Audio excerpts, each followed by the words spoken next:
সরকার পতনের পর গণভবনে প্রবেশাধিকার পেল একসময় নিষিদ্ধ থাকা একটি গণমাধ্যম। সম্প্রতি তারা সেখানে বেশ কিছু গুরুত্বপূর্ণ নথিপত্র খুঁজে পায়, যা শেখ হাসিনার শাসনামলে বিএনপির উপর নজরদারির বিষয়টি তুলে ধরেছে। গণমাধ্যম সূত্র জানিয়েছে, গণভবনের বিভিন্ন কক্ষে ছড়িয়ে ছিটিয়ে থাকা কাগজপত্র বিশ্লেষণ করে বোঝা গেছে, বিএনপির কার্যকলাপ নজরদারিতে রাখার ব্যাপারে শেখ হাসিনা বিশেষভাবে মনোযোগী ছিলেন। তার ঘরে থাকা নথির মধ্যে বিএনপি আমলে সংখ্যালঘু নির্যাতনের বিবরণ, 2013-14 সালের পেট্রোল বোমা হামলার শিকারদের তথ্য এবং বিএনপির ডাকা অবরোধ প্রতিহত করার কৌশল সংক্রান্ত গোয়েন্দা প্রতিবেদনও পাওয়া গেছে।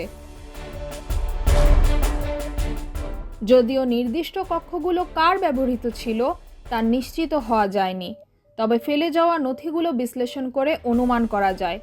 এসব তথ্য নতুন রাজনৈতিক বাস্তবতায় নতুন আলোচনার জন্ম দিয়েছে। তাহমিনা রহমান, হাফসা, ঢাকা ওয়েস্ট।